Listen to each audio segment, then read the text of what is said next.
Welcome. My name is Jackie Billick. I am from the International Student and Scholar Services Office, the Integration and Community Engagement Coordinator. Welcome to this webinar. I'd like to introduce our guest today who will be running the webinar. We are joined by Linda Cromer, who is the Associate Director of the Off-Campus Services Office at Penn. You can find them over in Stafford Commons at 3702 Spruce Street. And you can, Linda, I'm sure will drop her email in the chat as well as we go on. So I just want to thank Linda for being here and introduce you, and go ahead and turn it over to you, Linda. So thank you. Thank you, Jackie. So just as an aside here, I'm going to turn my camera off while I'm doing the presentation. It gets a little sensitive with screens, so it may jump, so I don't want it to do that.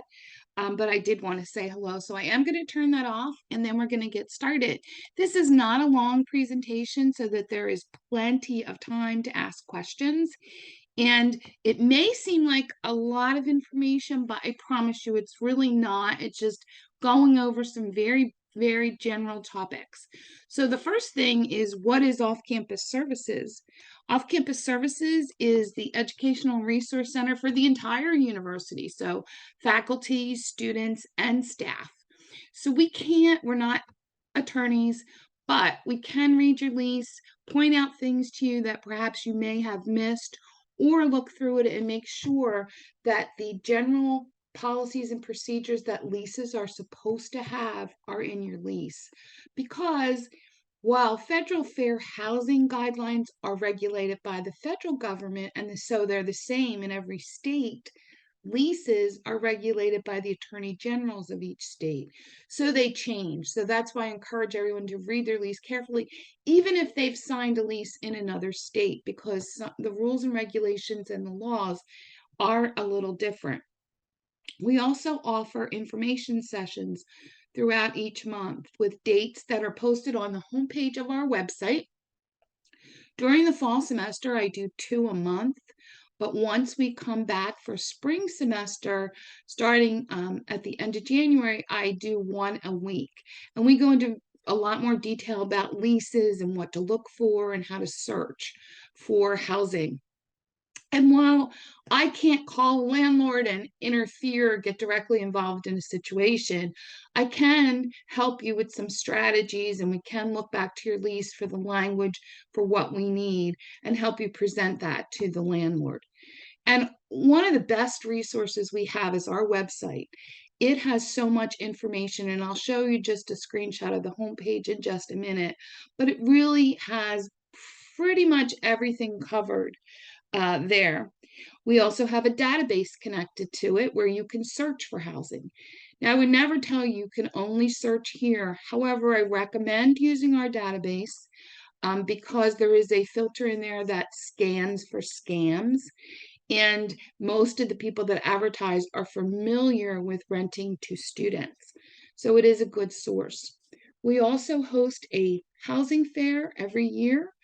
For the past few years, it's been virtual, which is great because you can go to it anytime you want to. And it will start March 21st and it'll go through July. So it's just some minor points to point out to you about some of the things we can do at off-campus services. I put a little tiny bit about me because I am very much addicted to Eagles football. So I've grown up in Philadelphia. I know Philadelphia very well. I went to Temple. I kind of know most of the neighborhoods. Either I've lived in a neighborhood or had family or friends that lived in most neighborhoods. So I'm a little familiar with that. As I mentioned to you, this is the homepage of our website. And I do have the link and everything, but you can see there's links to other departments. This is the link to get to the database to search for housing. It's divided into 2 sections, but you can search for any topic you want to on here. And as I say, it really is informative and helpful. If you wanted to search the database, you do have to create an account to do that.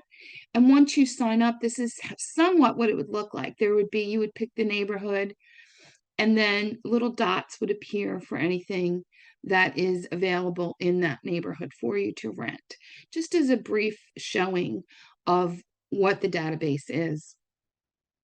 So you may say, well, what makes a landlord successful? Well, there's a lot of factors that makes a landlord successful in the eyes of their tenant. They may have other factors for what makes them successful, but in the eyes of those of us who rent, there are some things that are important. So they really should make sure and be very vested in you understanding your lease, going through your lease, being able to answer your questions, being able to make sure that you understand what you're signing, because it is a contract, and it's very difficult to get out of that contract. So you want to make sure you ask your questions before you move in. They should be respectful, whether it's a disagreement or whether it's just talking about the lease, both in their writing, in emails or text, and in their verbal communication. They should be problem solvers. If you move in and a faucet is leaking, you should be able to have that taken care of in a timely manner. You do need to communicate with them, always in writing.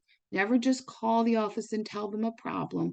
Always put it in writing, because very honestly, sometimes an office can get busy and someone took something from you over the phone, and they might get distracted and forget to write it down. So you always want to put something in writing. And a good landlord would follow through. If you put something in that you had a leaky faucet, you would hope that they would follow up to make sure that that was taken care of for you. A good landlord takes care of the property itself, makes sure that the lighting is working, making sure that any repairs are done inside the building, whether maybe there's a broken piece of flooring, or anything like that, and making sure that it's clean when you walk into the lobby or you walk into the entrance, unless, of course, it's a private home and you're responsible for that cleaning, but it should be clean when you go in there, and it should be temperature regulated so that the heat works when the heat's supposed to work and the air conditioning works when it's supposed to work. They should make sure that you have an after hours emergency number. So if you're looking at something and there's no phone number to contact someone after hours, to me, that's a sign that I don't really want to live there because they're not taking care of me. Building safety is always important, and I'm not talking about when you're outside, I'm talking about when you're inside. So you should have fire alarms. They should be updated. You should have bright lights so that it's not dim when you walk around. Your smoke detectors should be working. You can always test those. I recommend testing them at least once a year. October is a great month to do that, and just making sure that they're working, because many of them are just battery, some of them are battery and then a backup electrical connection, but you have to make sure that they are working, because we don't always know that the landlords check every single time. So they're just, as I said, just a few things that makes a landlord a successful landlord. And what makes you a successful renter? Well, you need to know your rights. You need to understand before you go into the lease, what are my rights and what are my responsibilities? You should read that lease very carefully. And as I said, we are happy to look at your lease before you sign it. You should ask questions. Many times students will come to me and say, I didn't know that. And whatever it may have been, they should have asked, but they didn't. So ask questions. And you'll see this looks like a terrible flood, but the reason I have it up there is you need to report things when they break, when it happens. Many times I've seen this in my life. Everyone's busy. There's a little leak somewhere, and I just think, oh, I'll get to that later. But landlords need to know about those issues immediately, because they could grow into a larger issue. And again, everything in writing. Keep your apartment clean. Everyone has different definitions of clean, but you don't want to leave food out. You don't want to leave crumbs or things on the floor or on your kitchen counters, things of that nature, because they can bring insects into your building, and you don't want that. Make your timely payments. So in your lease, there's going to be a place where it tells you exactly what your rental payment is, when it's due, and how to pay it. So some may only want you to pay online. Some will have you send a payment in. Some will have an office you can bring a payment to. So you definitely want to make sure that you understand what my rent is and when it's due, because you don't want a late fee. Pennsylvania does not regulate late fees, so the landlord can charge what they call anything reasonable. Well, everyone's definition of that could be different. So a landlord could charge one flat rate. They could charge one rate for the first day you're late, and then each day after a different rate. They could charge a percentage of your total rent. So you have to look for that in your lease and make sure you understand it and understand when it's due, where it's due, and how to pay it. When you move into an apartment, your landlord is required by the city of Philadelphia to give you a pamphlet called Partners for Good Housing. If you haven't received that, you'll have my contact information. I'll send you a copy of it, but that's a requirement of the landlord to provide this booklet for you. And it's really an informational pamphlet, but it's helpful. I'm going to go next and talk about some definitions in leases, because I think sometimes what we think is the definition isn't really the definition. And I'll go through these very quickly because I'm sure you know most of them. But who is the tenant? The tenant is somebody that rents. The landlord is the person that operates the property.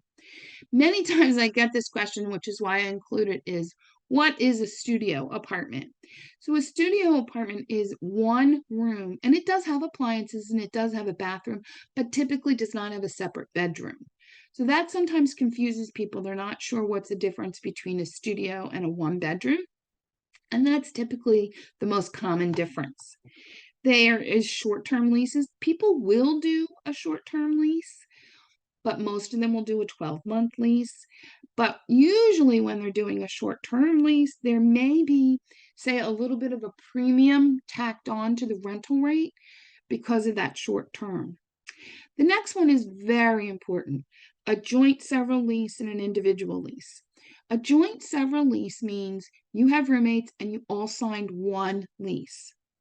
Everybody signed the same lease. A individual lease means you're the only one that signed the lease. Now, that doesn't mean you wouldn't have roommates. You could have roommates, but only you are on the lease. The reason it matters so very much is, I'll give you an example with a joint and several lease. Suppose you find a 3-bedroom and you have 2 friends and you rent the 3-bedroom, and the rent is $3,000, and between yourselves you decide, okay, everyone's going to pay $1,000. And then a month comes around and one of the people doesn't have their $1,000. The other 2 people pay the landlord because that was what they thought was the agreement. But that's not the agreement. The agreement with the landlord is $3,000. So you need to have that conversation, and we'll talk about conversations with roommates. But that's a really important point that students don't realize, that even though if among yourselves you decided who pays what, that's still the full amount needs to be due at the time of when it's due, whatever its due date is. And also another important part is lease term. I think many people don't read that carefully and make the assumption that their lease ends during the academic semester. Most leases are calendar year leases. They are not off the academic schedule. That's why most of them are a year. So be sure that you pay attention to that, because that confuses people.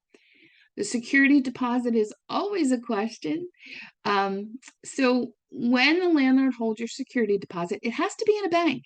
And on your lease, it has to tell you the name of the bank and the address of the bank that it's being held. And that's really important, because there's something called commingling, which means commingling funds, which means if they're collecting your rent, they can't have that in the same bank account as your security deposit. So, and it has to be listed on your lease. And then what about last month's rent? Many people are asked for last month's rent. First, know that when you move in, no landlord can ask you for more than 3 months' rent before you move in. And one of those months is the last month's rent. That is for the last month of the term of your lease. Many landlords have a bad habit that if you renewed your lease, they still keep that. But that's not what it's for. Whatever the last month of your lease, you've technically prepaid that, and that's what those funds should be going towards. When you move in and when you move out, be sure to do condition and inspection reports. So when you move in, the landlord should give you an inspection report to complete. If they don't, I have a sample, but you go through, you write everything down, whether there's a scratch or maybe there's a paint stain somewhere. You want to note that, because what happens is if you don't, you move out and then you get a letter saying all these charges and you think to yourself, well, that was all there when I moved in. But if there's no documentation for that, then we can't prove it. It doesn't hurt to take pictures or videos when you move in and when you move out. They are all for your protection.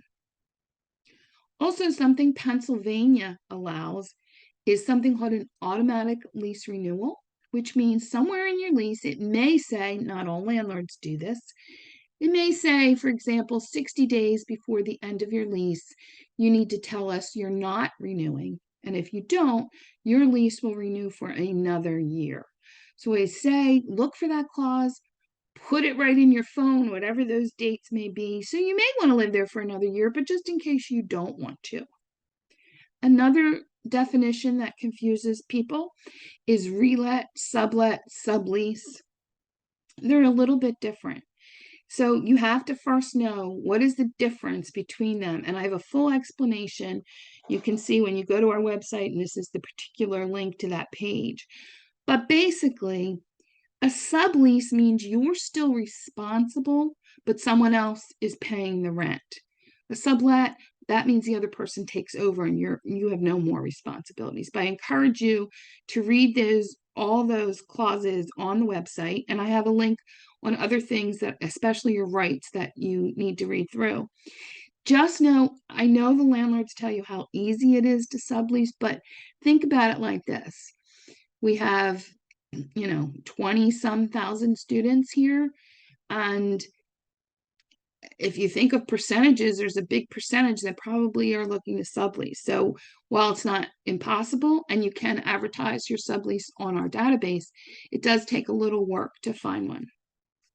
I talked about late fee. I won't talk about that again, but I wanted to just briefly mention something called notice to quit.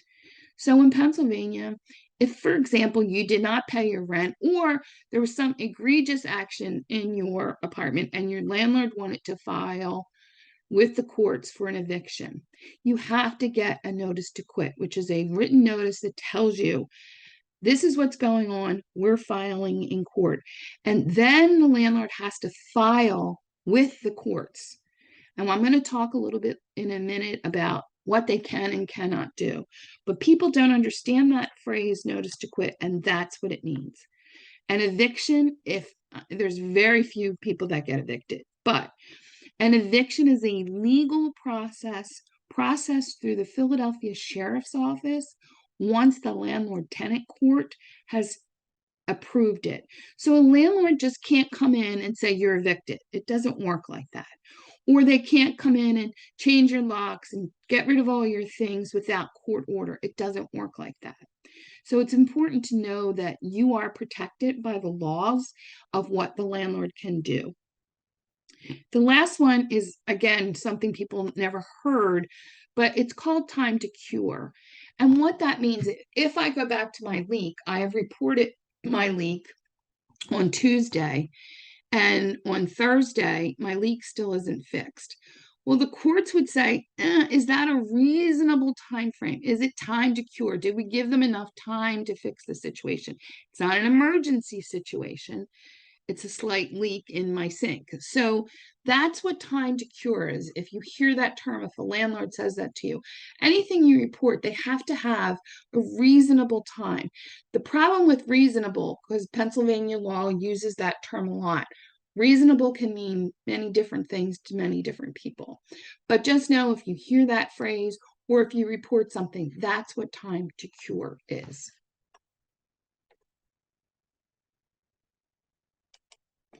I want you to know your rights. Again, I can't list all of the rights, but I do have them all listed on our website. This is the link that you would go to the page where those are. It's important to know those. I put a few up because they're very, very basic. Sorry. So, of course, fair housing, freedom from discrimination, a place that is safe to live.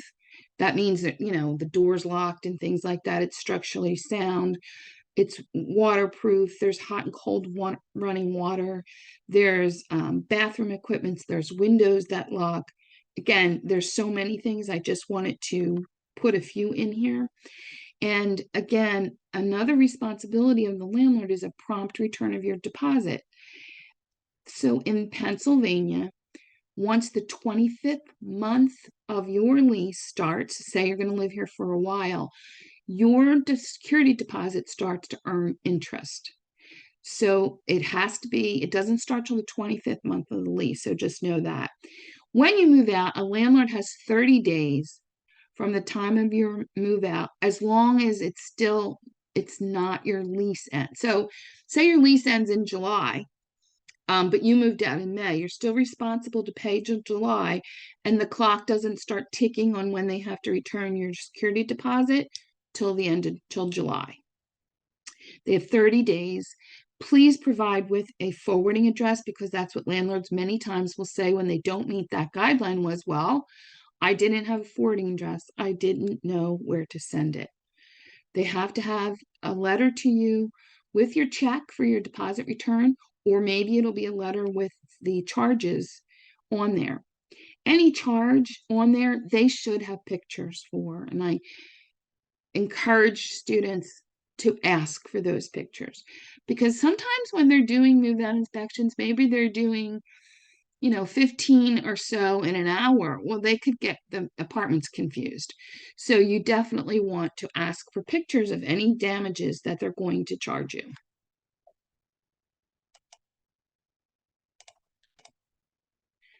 I know I'm like a broken record, but please read your lease agreement. It's really important. I talked about a few basics. So it has to have your name, and if you're doing a joint lease, everybody's name on the lease. The name of the landlord or the property management company has to be on the lease. And it has to say the actual address of the property. So it can't say ABC Apartments. It would have to say ABC Apartments at 1234 Main Street, Philadelphia, PA. It has to have the actual address. It has to have lease end and start dates. And I won't even say it's a trend anymore, because now it's becoming common. Landlords are also putting times with the dates. So for example, your lease is going to start November 1st. You show up at 9 o'clock in the morning to start moving in, and there's no one there. And the landlord says, your lease doesn't start till noon. So they do put times in there. Pay attention to those. On the flip side, when you move out, if it says your lease ends at noon and at 2 o'clock in the afternoon you're still there, they're going to start charging you. So pay attention to those, not only the dates, but also the times. Again, we talked about when rent is due, how much it is, when it's considered late, where and how to pay rent. Those are very basic things that need to be listed on your lease. It has to, as I said, have the name and address of the financial institution where your security deposit is being held, and your utilities. It has to clearly state what the landlord pays for in utilities and what you pay for in utilities. It has to explain their late fee policy, whether it's due on the 1st and late on the 3rd and late fees kick in on the 4th, whatever it might be, has to be laid out in your lease. And the terms and conditions for lease renewal or lease end. So we talked briefly about automatic lease renewal and end of lease, but those things need to be fully explained within your lease. So I want you to protect yourself. That's what we're here to do, is help you as best we can. So always ask questions. Always have a signed lease. Many students come to me and say, well, the landlord said I didn't need to have a signed lease. Yes, you do. I don't care what the landlord said. You need a signed lease. It's your protection. And I'm going to give you the scariest scenario that I give students about a signed lease. Say, for example, you don't have a signed lease. You come home one day, you're allergic to bees, a bee stings you, your EpiPen is in your apartment, you forgot your keys. Legally, that landlord can't open that door and let you in that apartment because you don't have a legal lease. Now, do you know the landlord and could they? Yes. But if it were something more extreme than that, you don't, if you don't have a legal signed lease, you can't get back in there. So please always have a lease. Always obtain renter's insurance. Renter's insurance is your protection. The landlord has insurance to protect the landlord's things, but you need the insurance to protect your own things. We talked about a moving condition report. Complete those. You can always ask for a walkthrough. And a walkthrough means, okay, I have my condition report in my hand, and I want someone from the landlord's office to walk through with me as we do this. And the same with when you move out.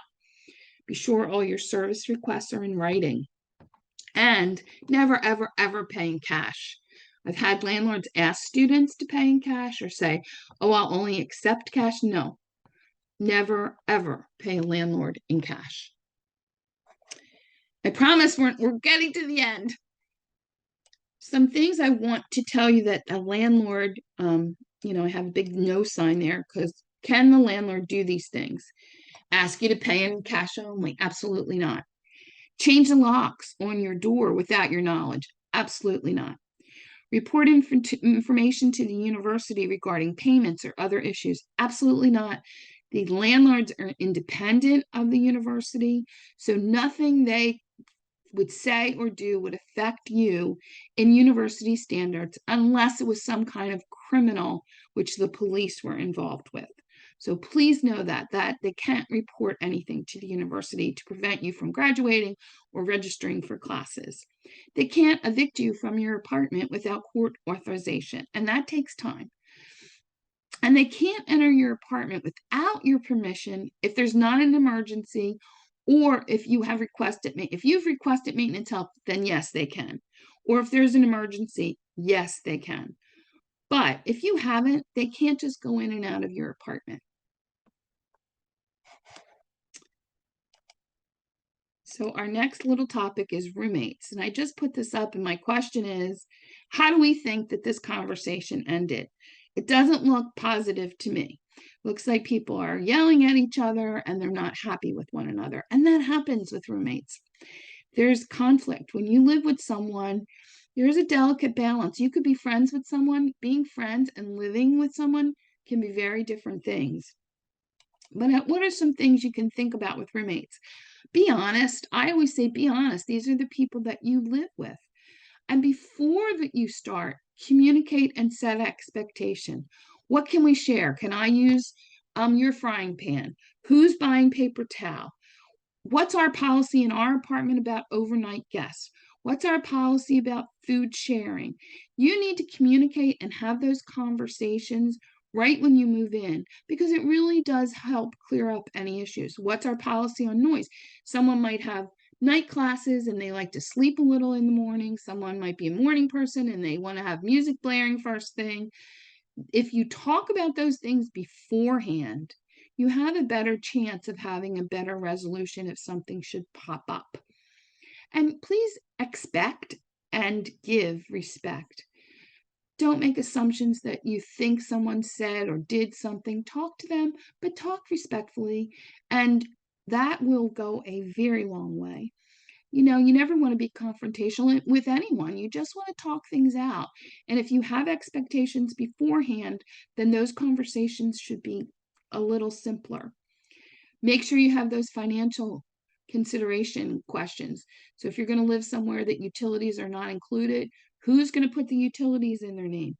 Who's going to pay the utilities? Are all my roommates going to pay me and then I'm going to pay for the utilities? How are we paying the rent? Some landlords won't accept 3 separate checks. They want one check. So have this conversation. And we talked about what if somebody can't pay their share of the rent. So all of this needs to be happen before you move in. I have students come to me many, many times. They didn't have any of these conversations. And now one roommate's partner is staying over 5 nights a week and eating their food that they paid for. That happened to me in college.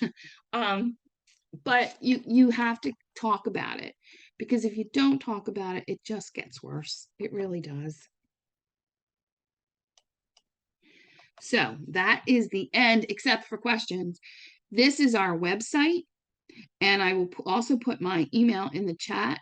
You can always reach out to me anytime you have a question. Um, I'm not an attorney, but I can answer questions for you. I can review things for you. And that way you'll have a better understanding. We want to give you, I don't know why I put this all in caps, but I'm not changing it. So, but there it is. And you can obtain it from, Jackie and other people on the call. Always reach out. So I just want to thank everyone again today, especially Linda for being here, for giving this helpful information. We will have a condensed version of this available on the ISSS website for you all who are here and for folks who missed it. And we will be doing our best to do events like this again. Please keep an eye on our newsletter, as we will help to promote off-campus housing's webinars that they run as well. Those are really helpful resources too. So they, as Linda mentioned earlier, they run them several times a year. So we just thank you again. And if you have any questions that you think about whenever you're leaving here, please just screenshot this information here that Linda has and get her email address, and you can feel free to reach out anytime. And we just want to thank you again, Linda, so much for joining us, and hope everyone has a great weekend. Thank you, Jackie. All right. Thank you so much.